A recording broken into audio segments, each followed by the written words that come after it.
Hello, hello. It's a pleasure to be here, and today I want to talk about sustainability.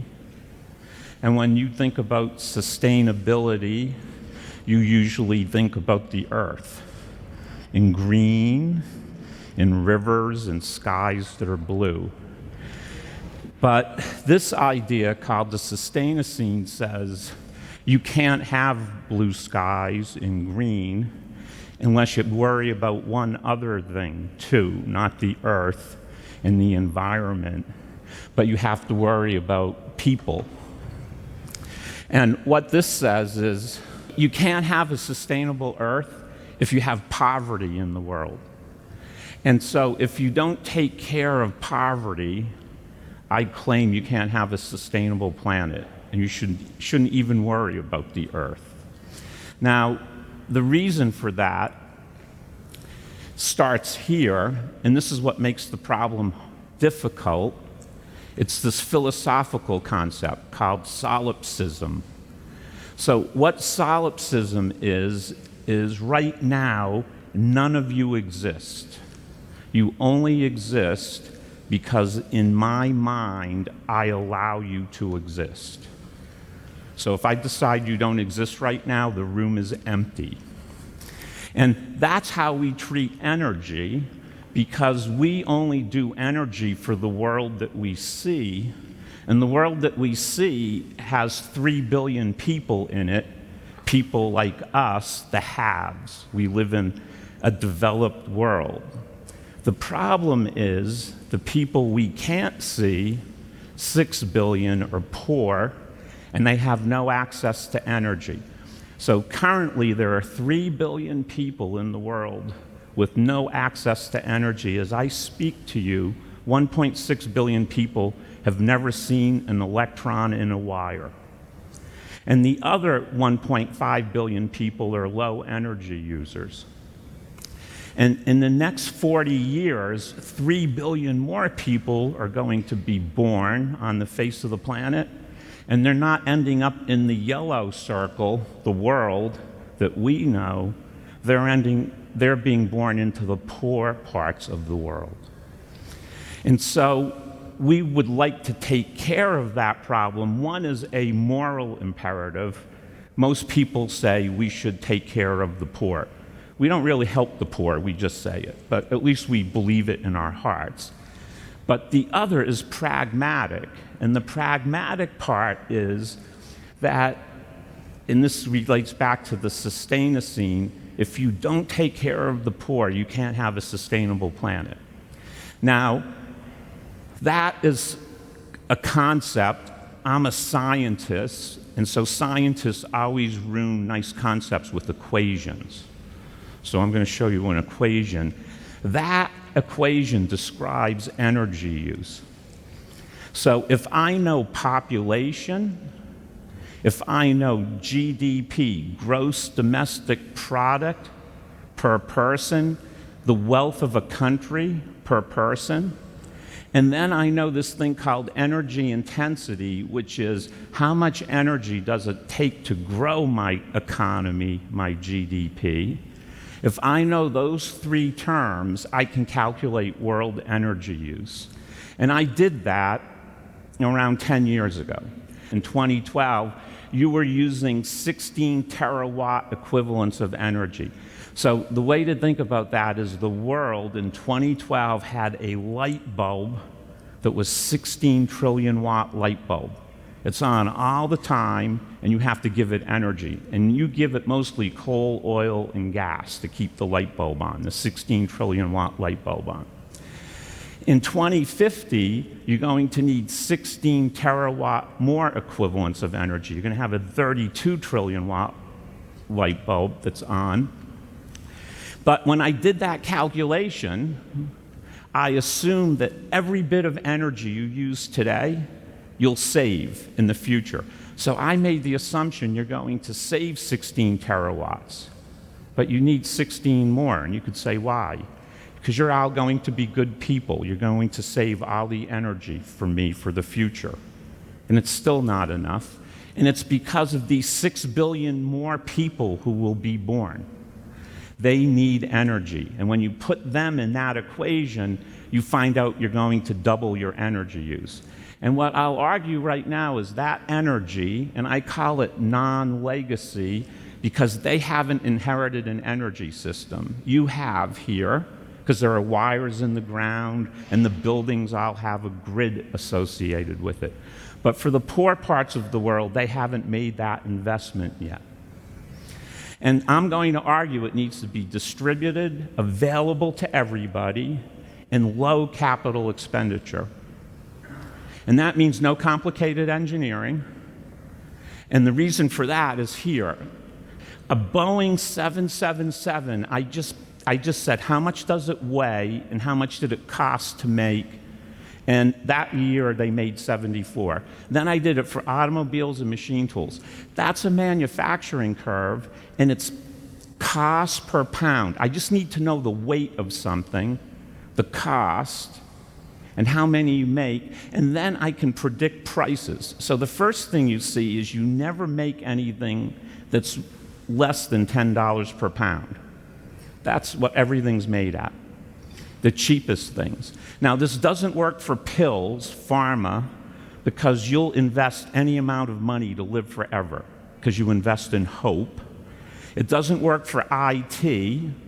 IT is low capex. You put a few kids in a dorm room at Harvard and they come up with Facebook or Microsoft, okay? But that's low capex. Energy's high capex, and there's no hope. You don't put the plug in the wall hoping energy's going to come out of it. So that's why nobody likes investing in energy, because you don't have hope and it's not low capex, it's high capex. Now, this curve works for everything. This is no joke. I called it, McDonald's has a chief technology officer. And I called the chief technology officer, I'm not sure what all the technology is in a hamburger, but they have a CTO. And he told me a hamburger costs $10 per pound. You take the weight of the burger, the tomato, the lettuce, the cheese, and the bun, comes out to $10 per pound. Now, that's interesting because what we do in the developed world is we build one big thing, it weighs a lot, and when you multiply by $10, that ends up costing a few $billion. And then you have to put everything else in there. There's a huge infrastructure around it. You have to put in the mining and all the transportation and the grid. So when you're finished with this, and I'm doing calculations with people at University of Chicago in economics, just the fossil fuel-based infrastructure in the US is coming out to around $16 trillion, meaning we've invested $16 trillion and it's all paid off, completely paid off. So that's why we're stuck using it. So that's how we do it. We build one big thing, it costs a lot, and it's already paid off. That's not how McDonald's works. Think about how McDonald's would work if they built their business model the way we do energy. Do you ever think about it? What McDonald's would do is they would make one huge hamburger, you would all drive to it, take a bite out of it, and then go back home. That's how it would work. So a few years ago, we started wondering, could we make the McDonald's hamburger of energy? Now, what is available to everybody, whether you're poor or rich? There's one energy supply that follows you around, and that's the sun, so that's a good reason to use it.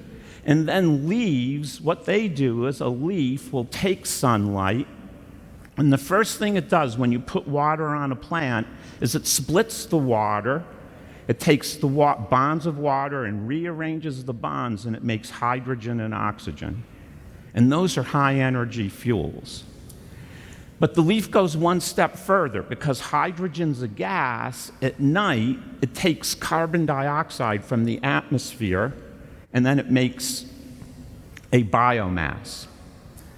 And so a few years ago, we made this thing called the artificial leaf, where we could take silicon, and we made special catalysts that could then, once they got energized with the sun, they could then split water to hydrogen and oxygen.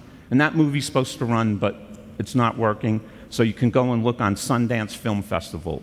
Sundance Film Festival made a big movie on artificial leaf. That thing looks like a hamburger. I told you I was going to give you a hamburger. The silicon, sunlight hits silicon, that's the burger, and then the catalysts are on the top and the bottom. So now I can hand out this artificial leaf to all these people all over the world. They can drop it in a glass of water, have sunlight hit it, and they get hydrogen and oxygen. But what will you do with hydrogen? This is what you would do with hydrogen in our society. You would just blow up balloons, because we don't have a hydrogen infrastructure. So 2 years ago, we took a bacterium and we put genes in it, the genetic code to make the bacterium breathe in hydrogen. It breathes, and then these bacteria just grow on hydrogen. So their only food is hydrogen from solar water splitting from the artificial leaf. But you can do other things. We also put genes in them to breathe in carbon dioxide, and then they made liquid fuel. And that's called the bionic leaf, and those things make biomass and liquid fuel at 10 times the efficiency of natural photosynthesis. So we beat out natural photosynthesis by a factor of 10. These bacteria, literally, you just put them in water, they take hydrogen from the artificial leaf, they breathe in CO2, and they excrete liquid fuel that you can collect. There's one other thing, what's nice about this is we don't compete with crops. You can do this in the desert, the bacteria are in a vase. There's one other thing you can also think about that's in the air, and that's nitrogen. So last year we took a bacteria that took hydrogen from water splitting. It breathes in nitrogen, and it makes fertilizer, ammonia. And just a few months ago, you can take those bacteria, put them in the ground, and you can guess which plants have the bacteria and which don't.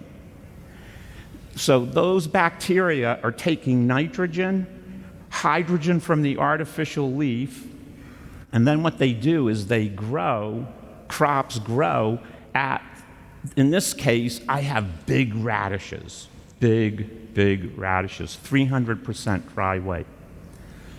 So that, I think, is going to be the future for the world. If you think about it, our only starting materials are sunlight, air, and water. I didn't tell you, you don't have to have clean water. Our catalysts work out of urine. So as long as you have any water source, sunlight, and air, and you have those two inventions, you can make fuel, and you can give the poor food, and I don't need your big infrastructure because they don't have the money to pay trillions of dollars for it. And that's what I see as the future of our global planet. And the poor will end up taking care of you because you're going to get jealous of them and then want to live like them. So thank you.